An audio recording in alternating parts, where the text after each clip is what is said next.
Hey everyone, it's time to Nephis and chill, and as requested by quite a few people, we're going to be going over the Stamina Nightblade PvE DPS class for the Elder Scrolls Online Update 32, otherwise known as the Deadlands DLC.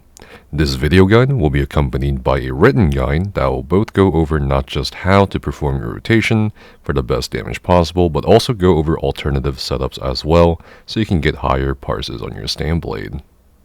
Speaking of high DPS, if you're like me, you probably always have browsers with a lot of tabs running in the background that may be putting a stress on your CPU, or maybe you're listening to music through a browser. I'm proud to say that this parse is sponsored by OperaGX, a crazy gaming browser that comes loaded with so many useful features I deleted my Google Chrome after I used it. This browser has made it a lot easier on me as both an ESO player and a content creator. OperaGX is very easy to set up, even easier to transfer your data to from another browser, and is extremely easy to customize. If you're worried about your browser extensions like BetterTTV for Twitch chat or other things, well, OperaGX has those covered too, and makes it all easy on you for setting it up.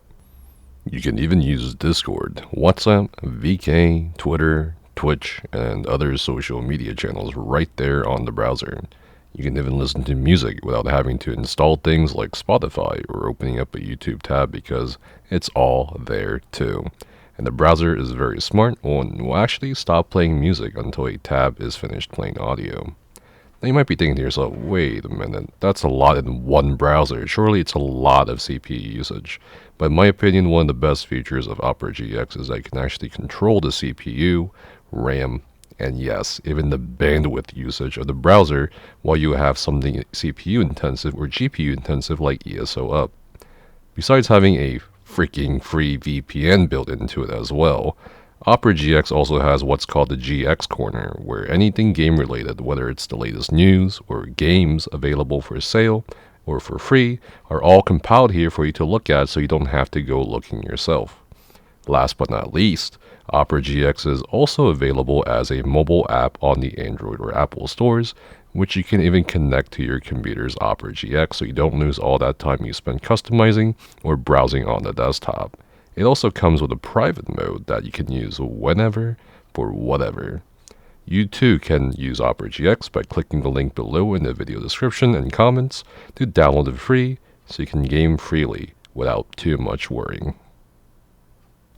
Now let's go over the Stamina Nightblade DPS class.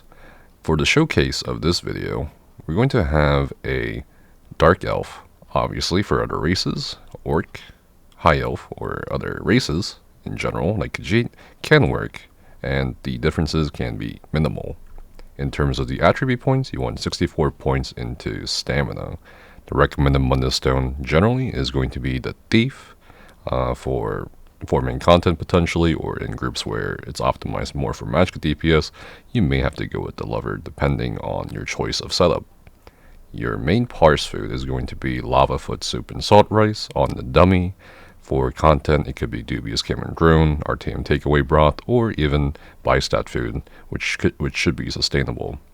In addition, your recommended potions are going to be the Essence of Weapon Power. Now, as for the gear, we will have 1-piece Slimecraw, 5-piece Reliquin, 1-piece Harpooner's Waiting Kilt, 5-piece Kinraz's Wrath on the front bar, and a Maelstrom Greatsword on the back bar. I'll kind of briefly explain the gear choices here.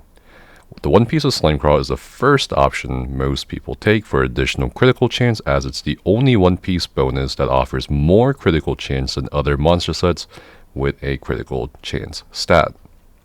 Reliquin is still a highly desirable single target set, even after all these years. Maintaining Reliquin stacks is easier and straightforward, especially when you have it on both bars. If you don't have Reliquin, you could consider using Pillar of Nirn, which is especially good for fights shorter than 35 seconds, or in fights where you may have to swap targets frequently or lose Reliquin stacks. Potential alternatives, besides Pillar of Nirn, could include Yandir's Might or Solzon's Torment. The Harpooner's Waiting Kilt will allow you to get closer to the new critical damage cap of 125%, while dropping Fighting Finesse and also Backstabber in favor of different warfare assaultables such as Master at Arms, Deadly Aim, and what have you, including Thaumaturge. If you have a bad kilt uptime in content, you can replace the kilt with a monster set such as Stormfist, Kjolnar, Veladreth, or Iceheart. Kinraz's Wrath is a very solid secondary set as of Update 32, even for Magicka DPS classes. To equip due to the Major Berserk you can maintain while gaining considerably strong stat bonuses and can be front barred as most of your rotation tends to take place on the front bar time-wise. The Maelstrom Greatsword on the back bar is there for the use of Merciless Charge's bonus effect to the incredibly strong Stampede AoE. In terms of traits and everything, we want Divines on all armor pieces to boost the Thief's critical rating. As you can see on the screen, this is basically your gear setup in terms of traits, weight, and enchantments. If you play in a mag group, take maces or light monster set pieces or 2-piece penetration bonuses instead of critical chance bonuses if you need the penetration. For your primary skills setup, pending situational skill changes, you'll want the skill setup as shown on the screen, with the following front bar and back bar: Surprise Attack, Rending Slashes, Deadly Cloak, Relentless Focus, Killer's Blade, and for your ultimate on both bars, Incapacitating Strike, and on the back bar you want Stampede, Carve, Twisting Path, Barb Trap, and Dark Shade. You also want the following champion point slotables whenever possible. For the Warfare slotables, you ideally want Master at Arms, Deadly Aim, Wrathful Strikes, and Thaumaturge. Obviously check your critical damage value in your raid teams or groups for deciding on whether you need Backstabber or Fighting Finesse in content. Before we move on to the alternative gear setups and the main rotation explanation and parse, I want to point out that a lot of you guys have been commenting that you can't find the alternative bow rotation for the main parse setup, and it's basically just right below the main rotation section of the build page on the ESU University website. You might have missed it because you may be scrolling a bit too fast, but it's there. And do let me know in the comments below if you want me to put it in a better place in your opinion. For your first alternative gear setup, and this is going to be for a bow 120k plus DPS setup instead of a dual wield and two-hander setup, you'll most likely go with Kjolnar's Nightmare. And unlike previous iterations of other stamina classes, neither piece of the armor should be light armor. The primary 5-piece set will be Reliquin or 5-piece Pillar of Nirn, or 5-piece Salvin if you need a full range setup or more slots, or maybe Trap is not very effective depending on the content. You'll still want Harpooner's Waiting Kilt, or perhaps Death Dealer's Feet depending on the situation. Black Rose Bow and Maelstrom Bow are definitely very solid options. If you can't get a 8+ second duration on the Magnum Shot Dot with the BRP bow, definitely go for the Master's Bow. Lastly, if you are going to go with Harpooner's Waiting Kilt setup, you can also do 2-piece crit pieces such as Sogvin. And here is the skill setup as shown on the screen. If you need more AoE damage, you can replace Poison Injection or a Fighter's Guild skill like the Circle of Protection with Caltrips and replace Lethal Arrow with Acid Spray. For a trash setup with a two-hander and bow, you'll have Dagon's Dominion with Solzon's Torment, Maelstrom Greatsword, and a Maelstrom Bow. And the skill setup is as shown on the screen, and again for the rotation on how to tackle trash on the Nightblade setup, definitely check the written guide. For another trash setup as an alternative to a two-hander bow gear, we're going to be going with a bow setup with Veladreth, Azure Blight's Reaper, Solzon, Maelstrom Bow, and the skill is as shown on the screen. For a dungeon or solo build, for a two-hander dual wield setup, 1-piece Stormfist, Pillar of Nirn or Leviathan, 3-piece Reliquin, Master's Greatsword, Black Rose dual wield. An alternative setup to this setup could be Stormfist with Yandyr's Might, or Berserking Warrior with Leviathan and BRP dual wield. And the skill setup for this is as shown on the screen.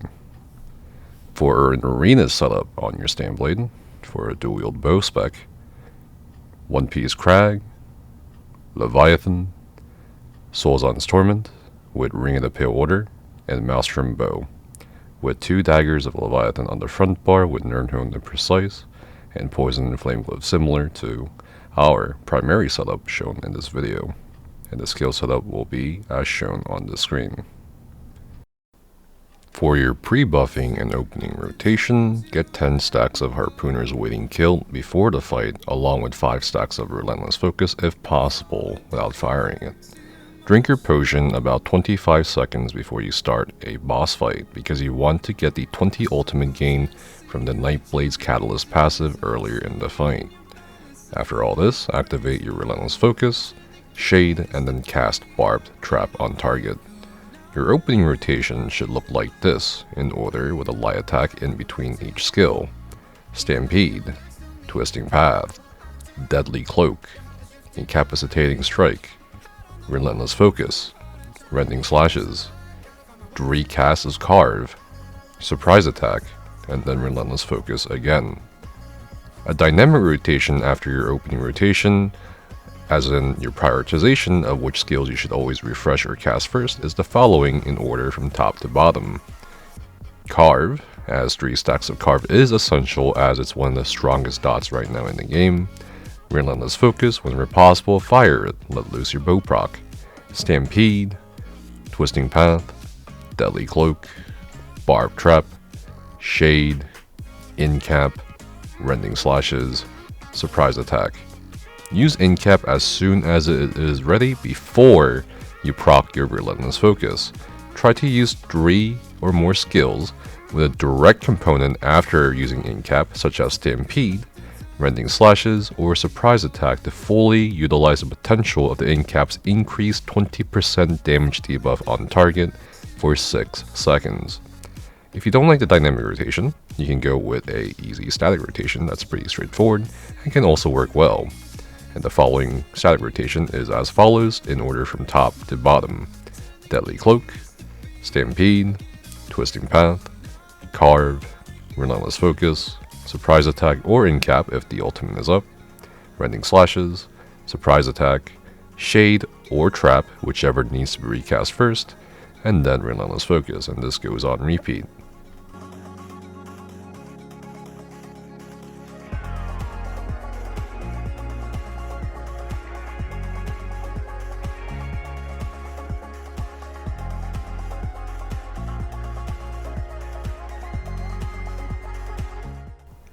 Once you reach execute range, which is 25% for you, at 25% of target health, immediately replace your Surprise Attack cast with Killer's Blade cast.